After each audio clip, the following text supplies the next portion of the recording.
to the Haunted Chapel. It's like church, but for metal. Here are your hosts, John Araya and Brittany Elliott. All right, welcome back to the Haunted Chapel podcast. This is episode number 2, and thanks for tuning in. Yes, thanks for coming back. I'm John Araya. And I'm Brittany Elliott. Here we are going to discuss all things metal. That's right. Johnny and I make heavy metal furniture, and I've been tattooing for 15 years and have had the great pleasure of showing Johnny my great craft of tattooing in the last couple of years since COVID made touring crazy. But yeah, you can follow us on social media platforms at The Haunted Chapel and thehauntedchapel.com, and you can check out all of our work there. We've made tons of tables together. And I've been tattooing forever, so you can see tons of my work and come get an apprentice tattoo from Johnny. That's right. Did you Yeah. do a website too? Yeah, my website is bztattoo.com. You can see thousands of my tattoos and email me and book an appointment. That's Get your right. own. So, yeah. And be sure to follow us on YouTube or subscribe. I think is the word. Yeah, Subscribe. subscribe. And like. We'll be posting our episodes up there. And maybe some clips of like stuff that didn't make it into the audio. Bloopers. Yeah, stuff that didn't make it into the show, like little outtakes and stuff. Our first guest this week It's awesome. Metal Mike DeLeon from Hoarder. Incite recently joined Incite, and you might know him more from Philip Anselmo and the Illegals. Hell yeah. Yeah, we talked to him for a bit. He's a good guy, amazing guitar player. Great friend of ours. Great friend. Good guy. Positive and funny. Just so cool. You know, he's a cool guy. And he recently became our show buddy. Yeah. And we, shows are back. That's right. Shows So are nice. back. We went to so many shows with him, right? Yeah, In the past it's couple of months. Man, we've gone to so many shows like in the last 6 weeks, and I'm not complaining. It's awesome. no, Like, it oh was my awesome. God, this is the most shows I've been to in 2 years in the last 2 weeks. So that's been really, really cool to see all our friends back at shows and just going to shows again, banging your head. And I had a couple bad bangovers. I'm not gonna lie, because I'm a little out of practice. Well, I don't think we talked about how you almost broke your neck at the Misfits show. Yes, Headbanging. that was years ago. But yeah, man, it's been great to get back back to going to shows. Starting That's with right. Cannibal was our first. Yeah. Cannibal Corpse was our first show back Well, actually, Cannibal was the first show we went to see with Mike. recently. Yeah, one of we the saw Inhuman Condition a while back. Yeah, they were so, amazing. Yeah, up in Austin, and I think one of the first shows that we went to go see was Philip and the Anselmos here in San Antonio. Yep, they did the Pantera set, That's and right, it was the Pantera set. amazing, and it was sold out. Sold out. San Antonio went crazy. What a great show that Yeah, was. It was awesome. That was amazing, We didn't even know it was going to sell out. dude. I was mean, like a kid again. When we got there, you know, we showed up. We were there kind of early, I guess. Yeah, for once. But we showed up like, wow, okay, cool, and it seemed kind of like empty or like half capacity for a little while. Like, man, I was like, was this promoted well? yeah, Yeah. does anyone know about this gig? They gotta. And then Yeah. sure enough, man, like, it just filled up and it sold out. We had no idea. Yep. But it sold out, which Yeah, was it really was cool. amazing. It was cool. Philip's voice was like on point, man. right. It was unbelievable hearing all those Pantera songs. Everyone was it just good. like, They sounded great. it was just silence. There weren't any drunk people like, Mm-hmm. talking shit or anything. Everyone was just banging their head. Just, the crowd was silent. The band was just on fire. It was so It loud. They was were amazing. singing along to almost like every word. It was really cool. It was great. So that was cool. That was like one of the first shows that we went to where everything started opening up, like being normal again. Yeah. But Cannibal was the first show that was we hung out great. with Mike, and that was awesome. Yeah. That was a great show. Heck yeah, he had his son there, and his son's banging his head and learning how to headbang, and got to hang with George and our buddy Chris. We call him Junk Pockets because he's always got a lot of junk in his pockets. Yeah, that was great. Corpse Grinder pulled the winning ticket for our last giveaway, sure which was did. he was nice enough to do that for us. That was really cool of him. He's Thank so you, awesome. George. Yeah, Yes, he's thank rad. you, George. Corpse Grinder. Go get his new album. It's an amazing album. So that's that was like our first couple shows back. Yeah, Cannibal was the other. Or then our next show we saw Mike at was at the Priest show Yep. with Queensryche, and that was fucking amazing. Oh my god, Well, we did have front row. that was Thanks so to our cool. friend hooking it up. Yeah, That was unbelievable. Our friend John. Thank you, John.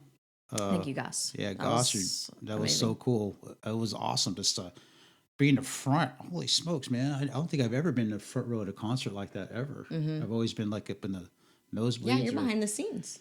Well, I mean, like when I was younger, going to shows, like as Right. a teenager, I was always up in the nosebleeds. Yeah. And I never got to sit up front of the show. Like, wow, that'd be awesome to sit up front because they got, Especially for Halford. yeah, everything, just where you got the guitar picks and the drumsticks and shit like Yeah. that. But Heck yeah. it was so cool watching Priest and Queensryche were amazing. Yes, too, they man. were.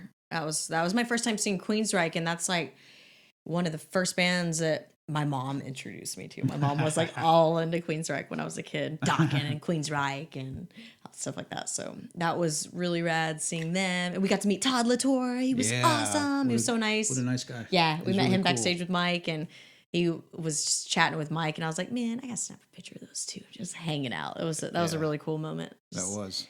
Yeah, he was really nice. We talked to him for like 15, 20 minutes or something. He was awesome, super humble, down to earth. Man, his voice was on fire. Yeah, I he mean, sounds really good. yeah, he was on fire. Mhm. That was awesome. That show was amazing. So as Queensryche, they finished right. So Todd walks off stage and he looks up and goes, like your tattoo. You can read his lips. He's like, your tattoos. Like, Oh heck yeah! like, Maybe I'll get to whoa. tattoo him one day. Like, all right, Yeah, cool, man. I gave him my And- card. I was like, "Come get tattooed." That's He was right. like, "I think I will." I got this old Queensryche logo. I was like, "Yes." And Mike's like, "No way, homie." I was like, "Yes." That was So great. we've had just some amazing times manifesting that posy energy. And Priest came on and they were amazing. Of course. And then the big surprise was when Glenn Tipton came out. That was Holy smokes, that was so cool. He just comes out with his hammer, his old school hammer, and I cried. it was great. I cried. I was like, wow. Yeah, it That was awesome to see him out there just shredding. He's still playing. Just remembering great. seeing those music videos as a Mhm. kid, just like, wow. And then Same Halford dude. and him, like Amazing. like next to each other, laughing, and Halford had his arm around him, and you're just smiling. Pure love. Yeah. Yeah, smiling like man, And then Richie Faulkner's just shredding it up, and Yeah. Andy, just all of them. Faulkner coming back after all that medical. No, he had a heart He had a heart attack, attack, that's right, and that's yeah, right. he was just like nothing happened. Didn't skip a beat. They were just. It was like Amazing. every band we've seen lately has been so on fire because I feel like they're like so hungry for it. You know, like everybody's just been like cooped up. You know, so it's awesome. So Yeah, that was great. And Rob then- Halford blew me a kiss. That's right. Alfred's walking down stage and he's like pointing at everyone like, yeah, hey, yeah, what's up? And he sees Brittany, he goes, He saw my kitty. He saw my kitty. And I He liked remember cats. Mike and I both turned around and looked at Britt like, whoa, did he give a kiss? I had a very lucky day that day. I got a drumstick from Scott Travis. I got an Andy Sneap pick, and I got a Richie Faulkner pick, and I got a kiss blown to me. I can die happy. That's right. Thank you, Dad. My angels are shining on me. And I had a chili dog. Yeah. First one in a long time. It was good. You earned it. Actually, babe. Mike and I had chili dogs. Yes, you did. And it was pretty good. And then, did you see, like, after the, because he didn't eat the whole thing. He left part of it in the Did you eat the rest? No, he left it in a little basket on the seat, right? I think it was a friend So- and yeah, she stepped right on the seat. Oh. I wish I had a photo of Oh. the smashed chili dog on this front row seat. Man. So that was pretty funny. Oh, that was a great gig. That was a really good one. And then That was great. what was the other show that we hung out with Mike again was the I Hate God Clutch show, which was also amazing. That was amazing. The COC. Was he there? I know he was at Ministry because we got to see Leticia, his awesome wife. I thought he was I know he was at Ministry. oh, but I'm maybe I'm not sure. confusing it with Ministry because We've seen so many shows. It's Yeah. awesome. So yeah, we saw I Hate God, COCs, all our friends. I Hate God and Clutch COC was amazing. Mike wasn't. Mike Yes. wasn't there. We didn't hang out with Mike. No, No, we but saw all what a our great show. buddies. Clutch were amazing. I've only seen Clutch a couple times, but every time I see them, that energy is just like Pepper, raw. They're awesome. Pepper and Woody and Jenny. Jenny and Jimmy Bauer and Yes. um, Mike Williams and Yeah. Gary. We got to see all we our got to friends. see everyone. It was really cool. Yes. and it was a good show. Soaking up all the love, and everyone's healthy and happy and getting back to normal. It's good vibes. It's really awesome. Didn't get to say hi to the Clutch guys, Tim or Yeah. Neil. They're good dudes. Or JP. They're good guys. They were amazing too. Clutch was awesome. They sounded Yeah. really good. Neil's great. He always sounds the same. He's awesome. Yeah, he's great frontman. Pure fire. Pure So- rock fury. That's right. So the next gig we saw Mike at And the was next- Ministry. Yeah.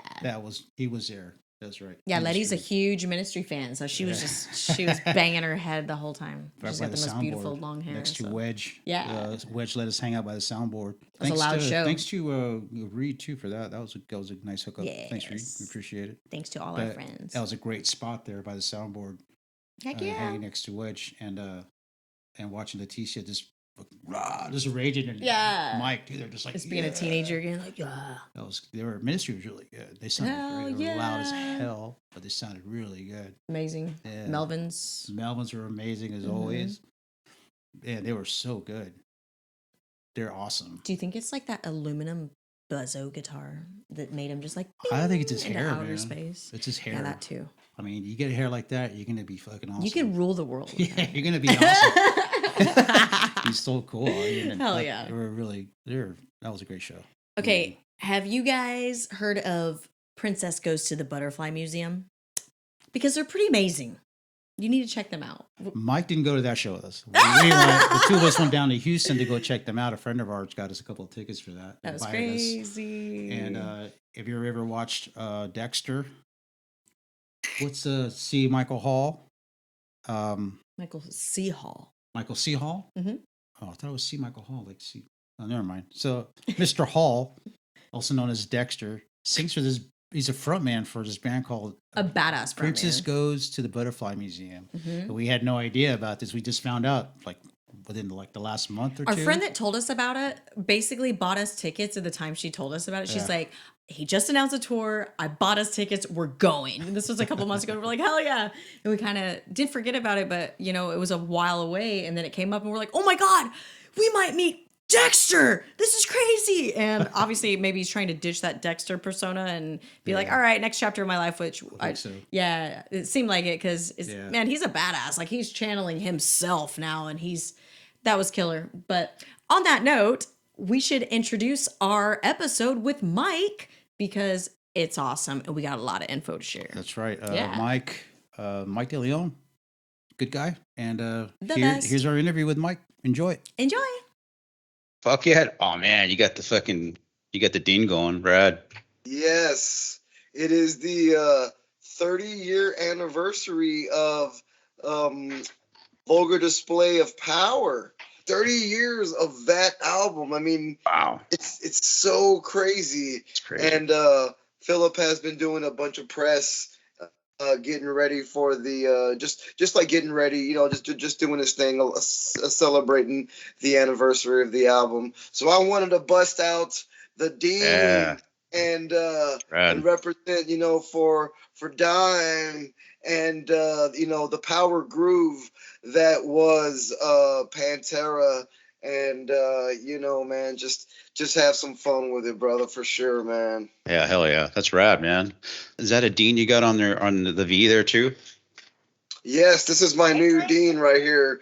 Oh yeah. I just signed over with Dean probably about probably been about 3 or 4 months now since I've been with Dean now, and I've been rocking these two guitars, and it's been a total blast. And the green one I nicknamed Avocado because my little boy Naomi saw it and he was like, he looks like an avocado, Dad. And I was like, that's it, Avocado. And then this one came in a little bit after I got that one. And I have a name for this one too. This one's Salsa. So I got Salsa and Avocado. It's brown and green. So if I ever need a guitar, I know which one I'm looking for right here, man. Hey, that avocado is badass. He's not wrong when he said that looks just like an avocado. Yeah, it It does. sure does. It has that really green outside and then like that lime green inside. It's super rad. I like your shirt there, Brittany, representing the illegals right That's there. right. Yeah. Know it. Rock and roll. That's That's it. one of my Know it. favorite long sleeves right there for sure. Right. Yes. I'm trying to represent Metal Mike. That's First right. episode. Brad was like, sure, represent tonight. I'm like, hell yeah, babe, represent all you want. Hell yeah. That's awesome. That's Awesome, fucking man. cool. Make sure I everything's cool really, here. I really feel honored to be a part of the show tonight. Heck yeah. On behalf of fucking Texas metal as a Right. whole, and all the Vatos locals of the world. You know what I mean? And it's just cool to be hanging out with you guys. Y'all are, just real close and just family to us man. right here. So it's You came to my dad's memorial. That's very special. Yeah, to me, Mike. that was nice. That was awesome. Oh yeah, definitely. I was really glad to be there. It was good. It was a good day that day. It was a fun day, right? All right, so I want to welcome Mr. Mike DeLeon. The one and only Metal Mike. Metal Mike, the shredder, shredding Yes. here is shredding on his deans there. That's pretty rad. Yes, man. You just got to deal with them like not too long ago, recently, right? Yes, I was with Jackson Guitars. You know the whole backstory. I was with Jackson Guitars for probably about 3 years, and things were good. They had some great guitars. I love the Jackson Guitars, but it was just time to make the move with Dean, and Dean has been super rad to work with, and I want to send a shout out to my boy Chris Canella. Man. And he was actually also Eddie Van Halen's like right hand man for a while, doing guitars and stuff too. So just got to hear some cool stories from him, and it's just been rad working for Dean. And Dimebag was a big Dean guy, and with us doing the Pantera tribute sets with the Illegals, it just kind of just made sense to make the transition over to Dean, and it's been awesome. The guitars are awesome, man. Like they sound really good. The dime pickups are fucking screaming for days, and it's been a total blast, man. So like I was telling Johnny a second ago, is the 30-year anniversary of Pantera's A Vulgar Display of Power. And that is just like, it's honestly for me, a Texan kid, monumental, such a very monumental album.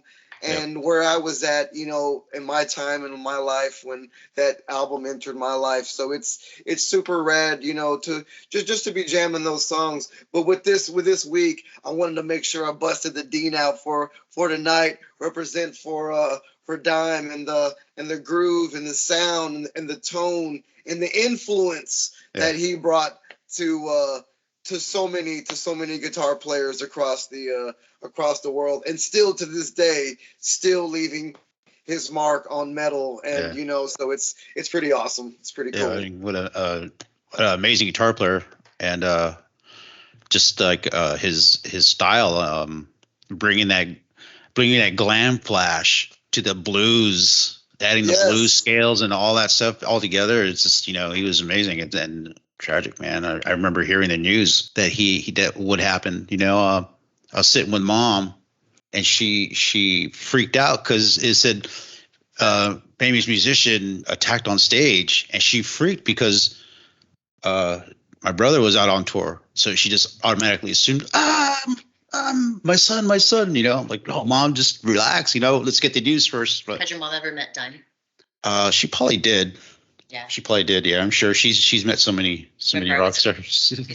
I was part of the rockers, man. It was you were either rockers or freaks. They were kind of crossover, the rockers and the freaks. And you had like the kickers and the jocks and stuff. But yeah, man, that was a sad day for the rockers in high school. We were all just like, man, because like you said, Pantera, that was life. And growing up as a Texas kid, I'm from San Antonio. Are you from San Marcos? I'm from born and raised. Born and raised. Yeah, I'm San Antonio, so 45 minutes down the highway, man. That was just worship on the radio all the time. And it was, and we're right around the same age, so it was just like, being high school kids, and it just being like, if you were into rap, metal, country, everybody knew Pantera. Yeah. To a certain degree, everybody, even the jocks and the country dudes, they were jamming Walk. You know what I mean? They were jamming Cowboys from Hell on their rides. So it was definitely a big loss for so many. Yeah. I remember that. I remember the following morning after just going to work, and I worked as a forklifter at my job, and just getting the news from my boss, who had no idea. He just said, "Hey, just like the mom was like, hey, I heard some musician, passed away last night. It's all over the news." And it was 7 in the morning, the following morning, and I logged on to Yahoo, and there was the news, and it hit me like a ton of bricks. I just remember it. I never got to meet Dime. I got to meet the other guys, but I just never got to meet Dime. And watching the home videos, it was like he was all our best friends. It was like you just saw the outgoing dude he always was. It's just like you knew the guy because he was just such an outgoing personality. So when I saw the news, I mean, just immediately bawling, just crying, because it was like my best friend had passed away. Yeah. And it took a few days for many of us, I'm sure, to really realize what was going on and everything. But like I said, his legacy definitely lives on. And 30 years celebrating that album, along with all the albums that Pantera released, it's just a stamp in the metal world that metal, lives on, and that album lives on, and those songs and those tones and tunes live on forever. So in 30 years from now, when it's 60 years, we're still gonna be celebrating for that sure album, that album right there. So it's really, really cool. It's awesome. Hey, on that note, before you start your questions, so Mike, if you could go back in time and tell, like, say, 15-year-old Mike DeLeon that he would be playing guitar with Phil Anselmo, what would you think as 15-year-old Mike? Like, wow, would you even think that was in the realm of possibilities? I would have never have thought. I've been asked this a couple of times throughout my day. If I ever thought this would ever happen, and I was a 15-year-old kid going to see Pantera. My pops took me to see Pantera open with Black Sabbath. Yeah, 99. Yeah, I saw the reunion show at the Alamo Dome with Incubus. It was Incubus, Pantera, Black Sabbath, and Pantera came out and opened with Domination, and I was up in the rafters, way up in the nosebleeds, looking down.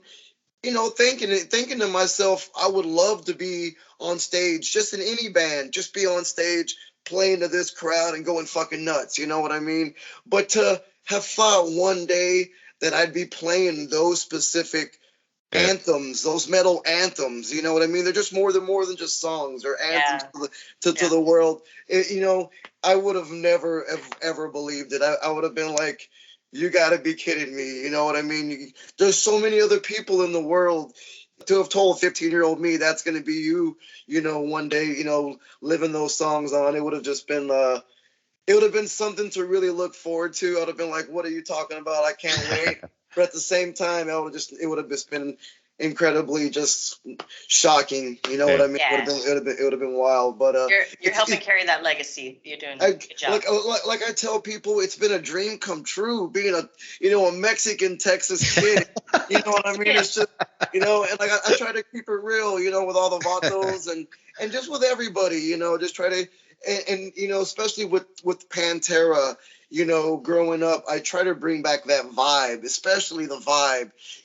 Just let's party, let's enjoy the music, let's have fun, let's enjoy each other's company. Even if we're on stage, let's jam and but at the same time with Philip, we have to be dead on.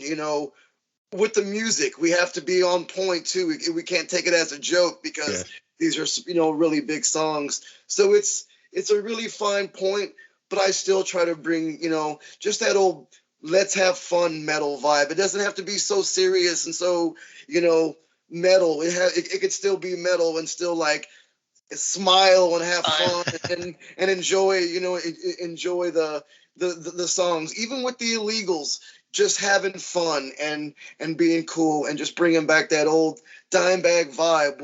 What he always had. He just always had that hang out, let's have fun, smoke some weed, what I mean, and play some guitar. So that's definitely what I still try to bring in that era, in that realm, and try to nail it as best I can. So it's cool. It's been a dream come true. Awesome. So how old were you when you started learning, when you first picked up the guitar and start picking at it? What was? When I first picked up the guitar, is a good question, brother.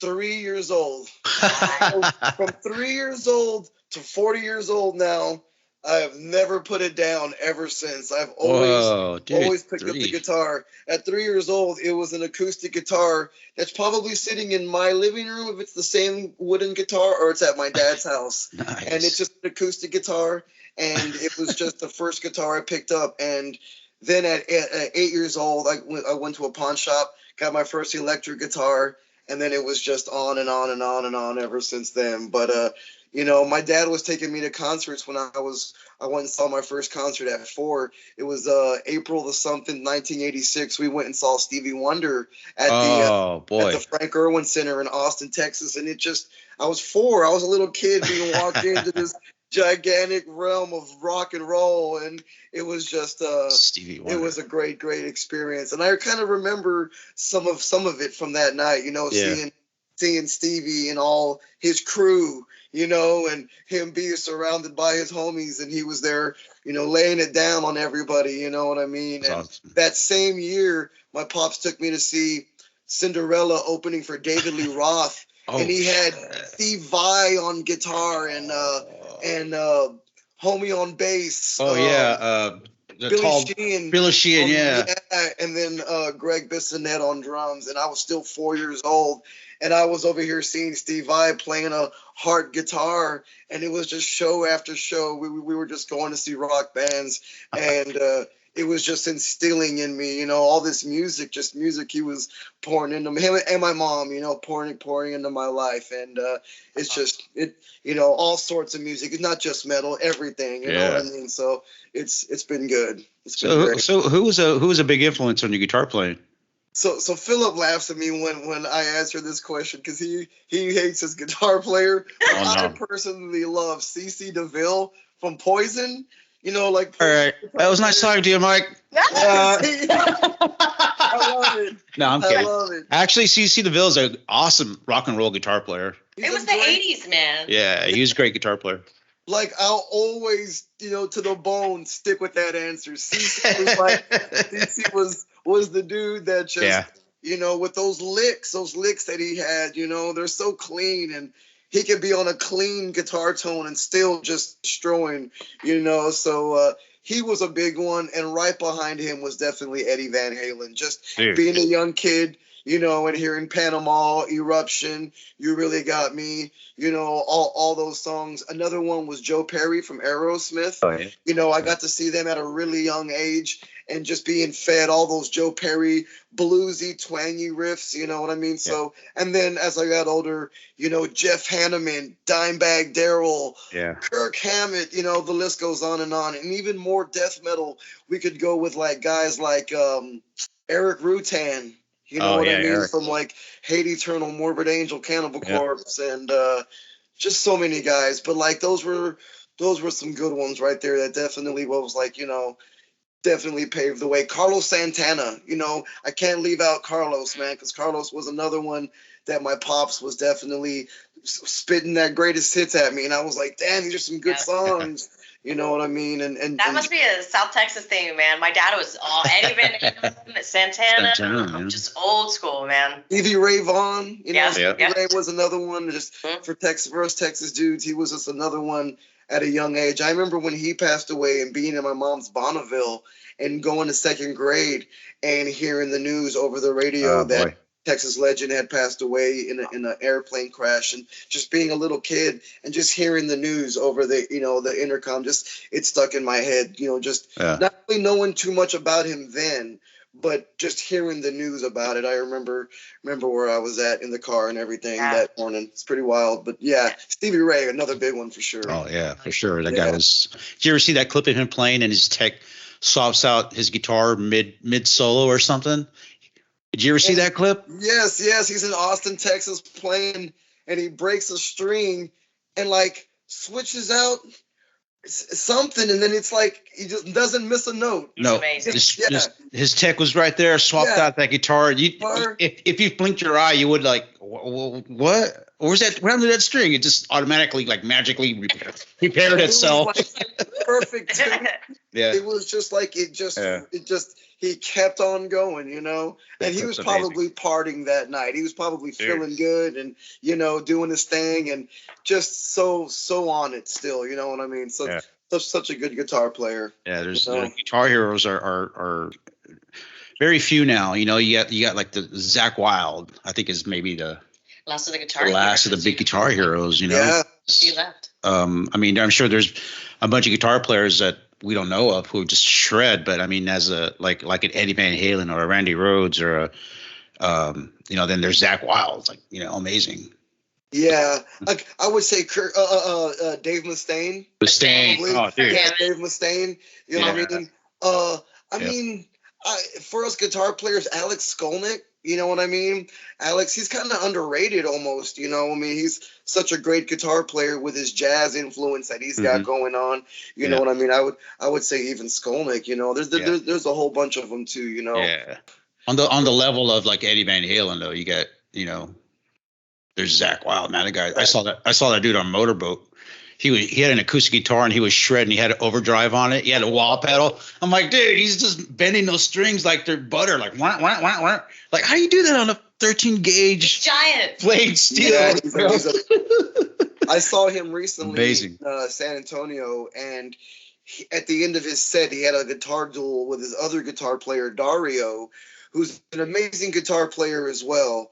Kind of overlooked because he's in a band with Zach, but his other guitar player, just as good as Zach. I mean, he's fucking on it.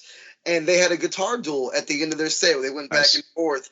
And they ended the set with both of their guitars over their heads, back and forth, just like, you know, just another level guitar playing. And it's just like, for us guitar dudes in the crowd, everyone's just like eating it up, man. Just like absolutely loving it because it's just they're showing us what's up. Now it's like now they're just showing off, man. Hey, look what I can do. Playing with their teeth, you know what I mean? With their teeth, yeah. Yeah. Insane. Zach, I would say Zach is definitely one of the last few really, really big guitar guys. You know what I mean? For sure. Yeah, because then Mustaine. Mike DeLeon here. Well, Mike, hell yeah, man, dude. I'm trying to do my thing for sure. That's right. Hold it down for our generation. That's right, man. Out there and just, you know, coming out swinging and doing my thing too. Coming out there and playing Dime's parts, man. That's got to be like, you know, that bottle of like Mylanta there on the side of the stage every night. That's some pretty big shoes to fill in there. Britt and I were talking about it. I was like, man, if I had you going on stage and have to do these Dimebag riffs and solos, man, it's like all this pressure. But I mean, you nail it. And the stage presence. Presence too. You're insane. I definitely appreciate it. It means a lot, you know, coming from you guys, and because you know, Johnny, I know you were there for a lot. You know, you got to see a lot of that. You know, so it just, you know, it means a bunch. You know, just trying to do my thing. Like I said, have fun. Yeah, dude. But except my Lanta is just a big old joint. Yeah. That eases it up, and I'm right on in there for sure. So the J's work, but it doesn't help the acid indigestion that you know that the Mylanta covers. Yeah, for sure. Especially after chicken wings, man. So other than guitar influence, what like musical influences do you have? Like bands that inspired you to want to like start playing and like to shred, or was there like a metal? Was just metal? I mean, is there a particular genre, or was this wide open? Let's see. It was kind of wide open. Like I said, it went from Stevie Ray to Eddie Van Halen to all the death metal to Slayer. You know, it was Metallica. It was a little bit of everything. Just going to all the concerts at such a young age and really seeing all the live feedback. You know, I went and saw Motley Crue on the Dr. Feelgood tour. So like being an 8-year-old kid and seeing, you know, all the debauchery going on, you know what I mean? It's just like you want to, you know, I just was eating it up, you know, and just I really took to it as much as I can. Throughout school, throughout high school, was always into music. I was in band all, you know, 6th grade through my senior year. I was in band every year, and then on the drum line, I was on the marching field doing. Oh boy, you know what I mean? Playing the snare drum out there, you know, and all that really teaching me rhythm, teaching me to stay in that time. You know what I mean? Yeah. I didn't know it at the time, but it really, really was helping, man. It really was, and the timing.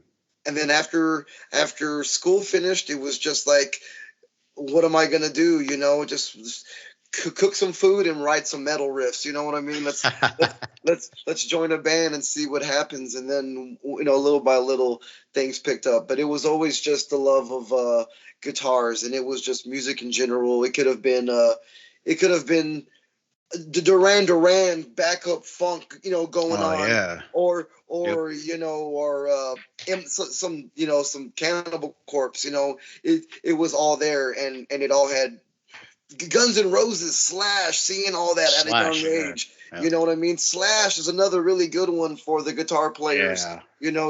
He's kind of underlooked, nowadays, but he definitely still there, and he's a great guitar player. So, all that was just eating it up and just really wanted to play live guitar. And then, obviously Dimebag entering my life was just Texas, it was just Texas metal. And that was it, being a senior and then reinventing the steel, just coming out was just like, boom. It was just perfect timing, man. So definitely all that. So would you say that Reinventing Steel was kind of the album that made you want to start a band or play in a band? I was kind of pretty much in a band already, even before then. Was that not Disfigured? Being Killed? What's Being Killed? Okay, Being Killed was in a band that I probably did about 15 years ago or so. Yeah. It was a little side project band that I did with some guys from Cattle Decapitation. Oh yeah. Dave that was his band. And I got to do some recordings for his project. That Being Killed. That was a lot of fun. It was a short little lived project, but it was cool. It did some stuff, so it was pretty cool. And then I was also in a band called MOD for a while, and that was a lot of fun. It had its ups and downs, but it definitely helped shape my guitar playing when it came to riffing those old 80s metal riffs too. So that was a lot of fun too. MOD, yeah. How was Milano to play with or work with? It depended on his mood. He could have been in a bad mood. He could have been in a good mood. It just depends. But like honestly, when I get asked that, I always say it was like going to rock and roll school, and that was the professor, because I was just a punk kid, honestly, before I joined MOD, and he really helped shape me up. He told me to do this, he told me to do that, and things I really didn't take the initiative on my own at the time. You know what I mean? And now I understand what he was telling me, and I get it. So it was a good learning experience.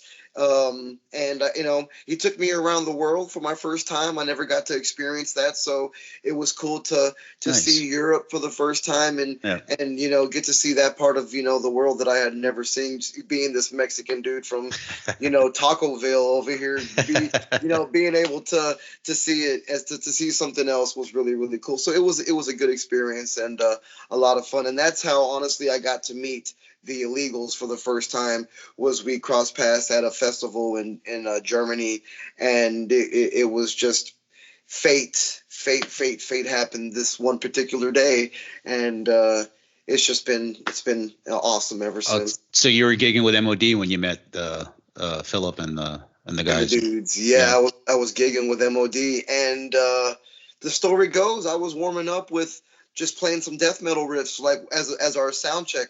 I was playing some of my own, like some of my own Disfigured music and whatnot. Yeah. And the Illegals were standing side stage. They were standing over there, kind of just watching us, getting ready to go on. And I guess they were already starting to look for a new guy already at the time. Mm-hmm. And I was just playing my thing, and it was kind of what they were getting into, was a little bit more extreme music. Right. And hung out with Steve, the other guitar player, that afternoon. And he was from Texas, I was from Texas, and we were like, what do we, we were just a couple dudes meeting for the first time ever, and we were over in Germany. So it was a really cool experience. And then, that's great. A few months later, they, hit me up, seeing if I was interested. And at the time, I was working at a fast food spot in San Marcos, making Italian food, a spot called Fazoli's. And I remember getting the phone call and just like, tripping out, freaking out, like, what are you played with Phil and Anselmo and the Illegals. I already had jammed the album and whatnot. So Yeah. it was just, I'm there making fast food, Italian food, pizza and stuff. So to get that phone call, it changed my whole life around, you know what I mean, for forever, so. So you get that phone call and you're all looking at all your, I quit. Fuck you. You're cool. Fuck you, I'm out. Okay, so while we're talking about food, you like to cook. We've noticed that you like to cook. What are your favorite things to cook, Mike? Oh man, Johnny knows my answer on this one. One of my favorite things to cook is gonna be this Mexican dish called fideo. I love to make really? some fideo. Yes, I'm a really, really. I can cook a bunch of good food, but one of my specialties is I can cook some mean fideo. Chicken wings. I can cook a chicken fried steak. Here in town on my off time, I'm a manager of a kitchen. I run a kitchen here in San Marcos, and I open the kitchen every morning and I run it every day, and I get to make food every day, and then come home and I get to go to my studio and hang with my family and write music. So it's a great balance to keep me busy, but I'm still cooking. I'm still out there, doing my thing, working my 9 to 5, making some food, managing a spot, and then writing music, and just waiting to get back on the road here. Hopefully, real soon. I'm ready for it. Definitely. Okay, so real quick, Mike. Right, we talked to you earlier for a second to make sure this worked, the video, right? And then I was like, man, I gotta do a drawing of Mike making his fideo, man, because I fucking love fideo. And every time you post that, I'm like, damn, I want some fideo. So I did a little 20-minute version of this is Metal Mike. What? Metal Mike's fideo.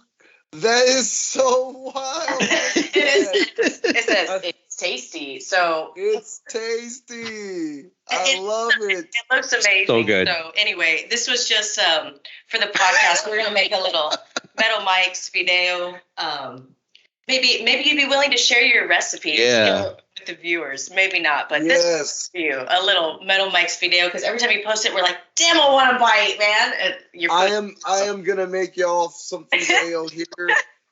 Y'all are gonna be blown away. I'm gonna make y'all a big pot. Y'all are gonna come over.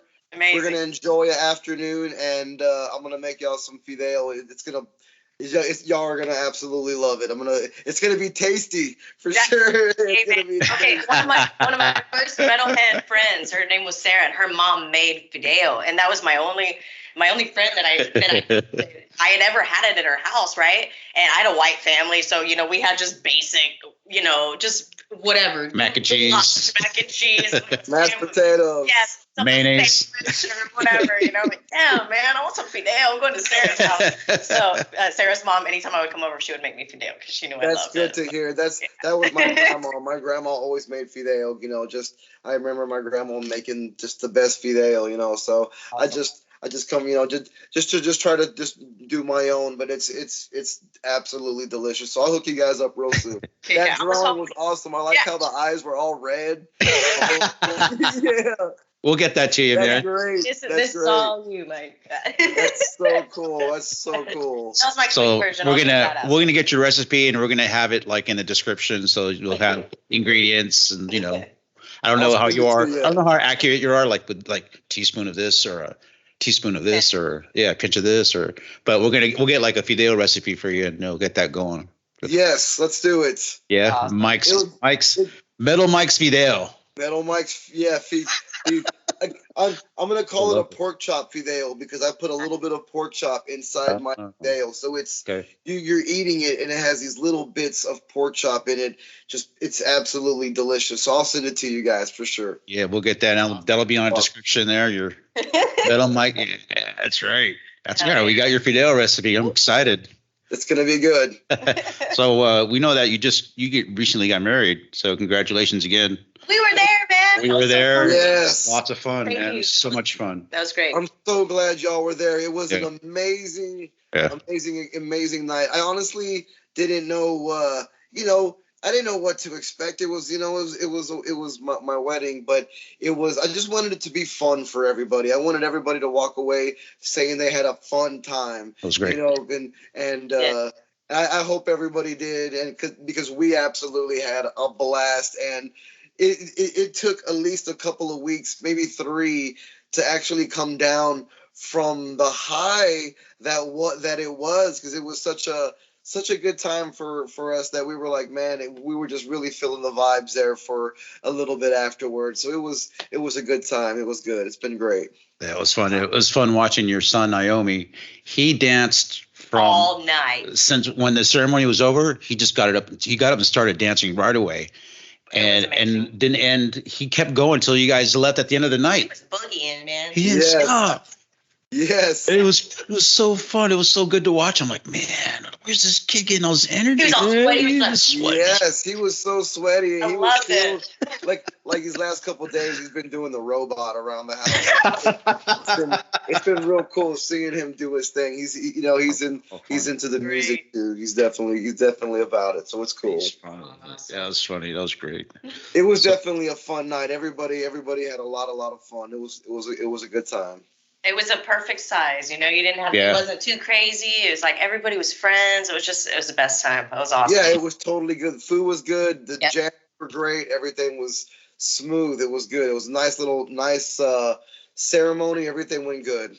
Yeah, we got to meet your brothers in Flesh Hoarder that night. We're all sitting together. And your dad, man. Your dad, Dude, holy smokes. He was just Oh, man. He reminded me of my dad so much. It's old school Texas, man. But Totally crazy outgoing. Yeah, outgoing. He's all about the fun. He's having. I get all my craziness from that Vato for sure. He's so cool. He's cool. That's right. Yeah, he seems like he was just funny. He was like, John, man, you're great, man. I love you, man. I'm like, man, I just met this man, and he's like, I love you too, man. He's got cool. a great son. You did a pretty good job there with this kid, man. This shredder over here. Proud. Yeah, he's very proud dad. He's amazing. That's awesome. Yeah, he that's is. great. He really is. He is. Where can people find you? Like, where can people find your other bands, Flesh Hoarder, and just see you play? Where can they find out about all your music? Okay. You could go find like Philip and the Illegals. We're on Facebook. Mhm. We're on Instagram, and anything Philip Housecore related, you can go to thehousecorerecords.com, and it'll have anything any of the bands got going on with when it comes to housecore. And there's usually something going on. I know Philip has some stuff coming up with Down here in May. He has some gigs coming up, so you can find some information at thehousecorerecords.com. I also play in a band called Flesh Hoarder, from San Antonio, Austin, San Marcos, Texas, and we just put out a new album out late last year, and you can find us on Facebook and Instagram as well as Bandcamp, and we have all our music on Bandcamp. But I'm also going to be joining full time here with another band called Incite. Yes. With Richie Cavallera, my homeboy L, and my homeboy Lennon from Austin, Texas. And I'm going to be jamming with them here. I did 4 shows with them filling in as a fill-in last July. Last year, yep. Yeah, it was awesome. 4 sold-out shows, and we got to open for El Nino, and it was a great experience. And it was just really good metal songs, just having a good time playing some old school, swinging out, coming out swinging metal. Yeah. And so they asked me to join, if I wanted to join full time, and on my downtime, while not nothing going on with my other bands, I am taking on some Incite, man. And I already wrote I wrote 2 full songs for them and sent them a couple of songs and said, this is how serious I am about, joining y'all's band. Here are 2 brand new songs I just wrote for you guys. You know what I mean? And they're a couple of old school bangers, man. So, nice. I was excited to do that. And we have some stuff lining up hopefully here real soon too. So I'm really, really excited, to officially make the announcement here, within some time. But, they got a new album coming out, and we got some stuff lining up too. So just trying to stay busy, man, trying to stay busy. And with the Illegals, we definitely have a new album. We have a lot of music demoed already that we've been working towards the new album. We just got to go through it, get it, recorded for real, and hopefully that'll be out real soon. I know Philip's been busy with stuff he's been doing, you know, and whatnot too. So just trying to stay busy, man, and keep it going and play as much metal as I can, man. That's right, man. It's been fun. How'd you go about meeting Incite or Richie? Or how'd that go about? Well, my band Hoarder opened for Incite a few times in the local area. You know, we got to open for them in Austin a couple times, and their drummer Lennon is an Austin dude, and we've come across each other, you know, in the scene and whatnot.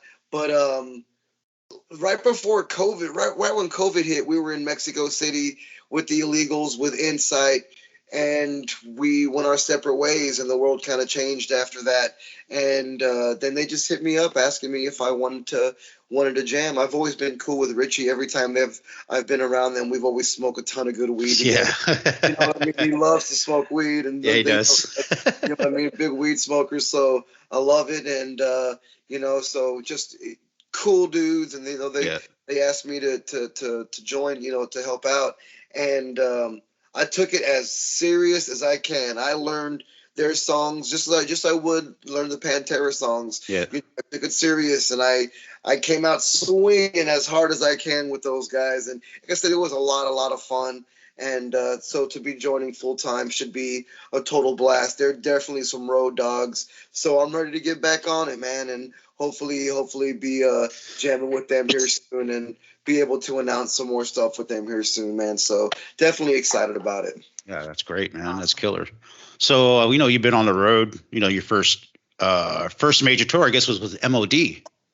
Yes, definitely did some big tours with MOD. You know, just us headlining and you know, being able to, you know, to do like my first big run was definitely with MOD, and then doing it overseas was just on a whole nother level. But yes, my first good run was with those guys. Hell yeah, that's great. So this segment is called Road Scars. What's your best scar, and how'd you get it on the road? Good one. I was talking about this one today, and you might remember this also. But I got a good sized scar right about this area right here. Whoa. It was the third show on the final Slayer run, and I got ejected from a car. I got thrown from a Hemi? What do they call it? Oh yeah, I remember that dude was driving around the parking lot, right? Yeah, I remember that. Driving in the parking lot, and the dude started off-roading. And I got flung from the car and did some rolls, and it was bloody. I was scraped up. I walked away, and we opened for Slayer like 4 hours later. Damn. And it was really scary, because I remember, like, he told me, shut the door, man, make sure it's shut. There was no seatbelt, and I remember it shutting.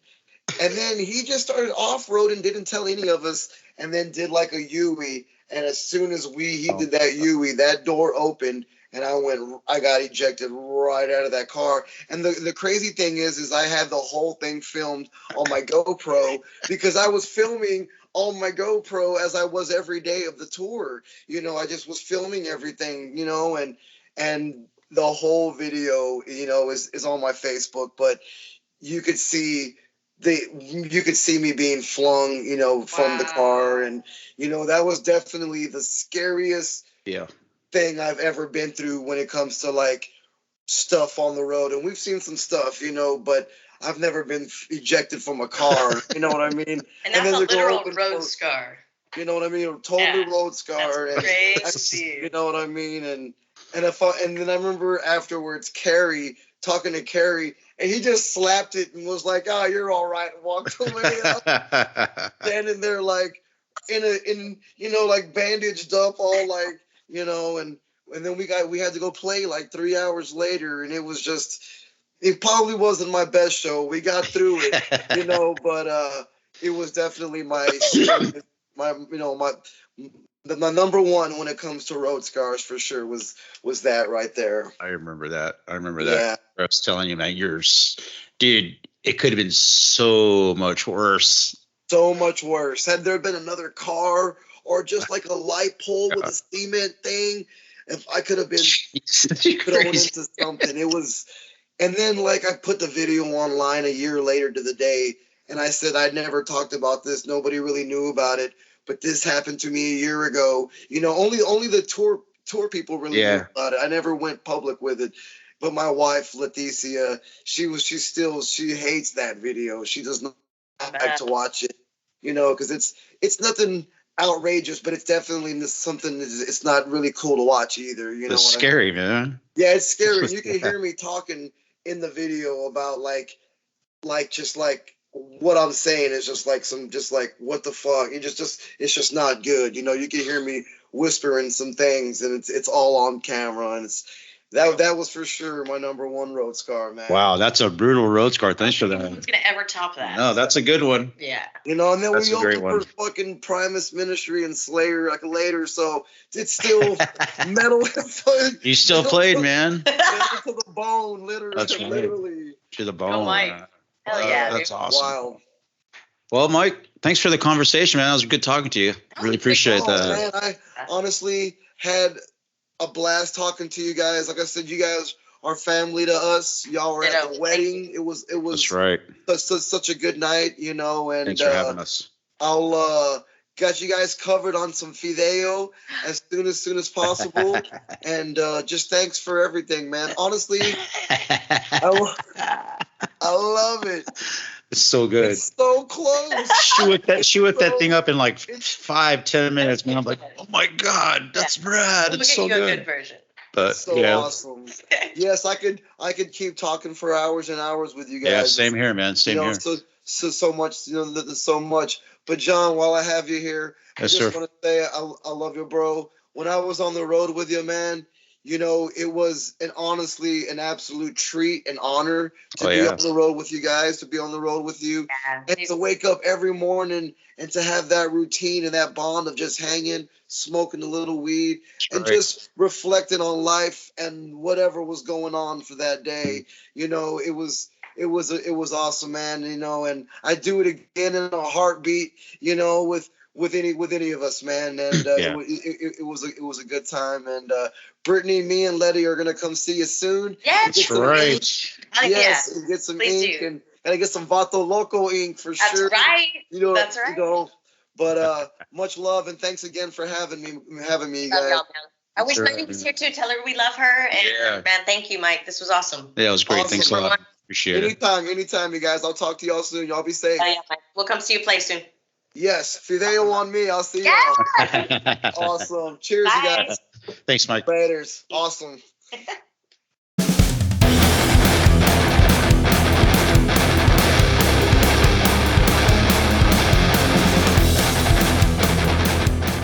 What's up, you guys? Mike DeLeon here, Philip H. Anselmo and the Illegals, Flesh Hoarder, Incite, many other bands. Gonna give you a real quick rundown on how to make my famous Metal Mike's Fideo right now with the recipe, the rockin' rules, and what to do to make it, man.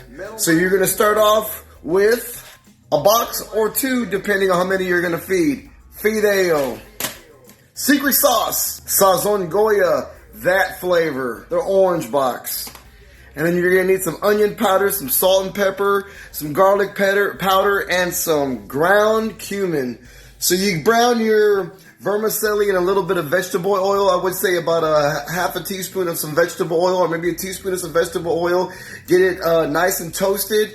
Add a good amount of water, probably about a full cup, maybe like 15, 16 ounces of water, you know, like a 12-ounce can, a little bit more than a 12-ounce can of water right into your pan of fideo. To cover the fideo, you're going to want it to be like about halfway to 3/4 of the pan of water with all your fideo in it.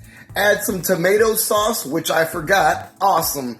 Add about a half a can of tomato sauce, 1 packet of the Goya, salt and pepper as needed, you know, to your desire. I like to put a little bit of salt, a little bit of pepper, you know, to give it some flavor.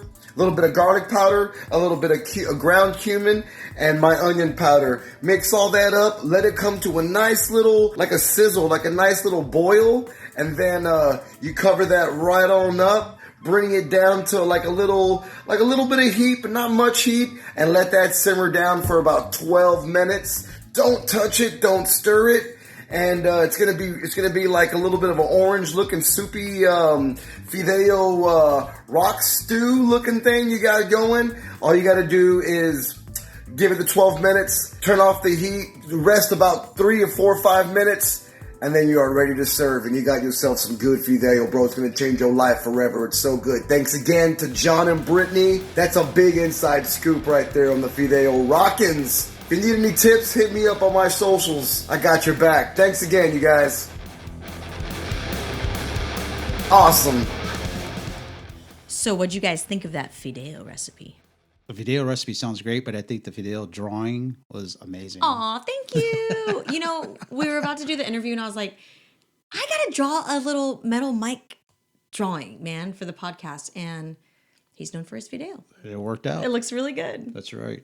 It came out. I can't wait to like get that on. It has to be put on a shirt or something, man, or a sticker. We'll work on that, digitizing that artwork for you guys and getting y'all some. If Mike's willing to share the tangible copy, maybe he'll have them at future Flesh Hoarder and Incite shows. We'll make some stickers, some decals. Maybe like stick it on his guitar Stickers, or something. Right? That'd be great. Fideo recipe. Mike's fideo. Metal Mike's fideo on his guitar, like a little sticker. That'd be great. Thanks for tuning in again. Hope you guys enjoyed our banter and talking with Mike. We have a super special guest for y'all next episode. He is one of the godfathers of metal. That's right. And without giving too much away, I have worshipped these records basically my entire life being into metal. So you guys don't want to miss episode 3. That's all I gotta say. Known this guy for a long time. It's pretty epic. You'll enjoy it. Yes. Well, thanks for tuning in. And remember to stay heavy And stay haunted.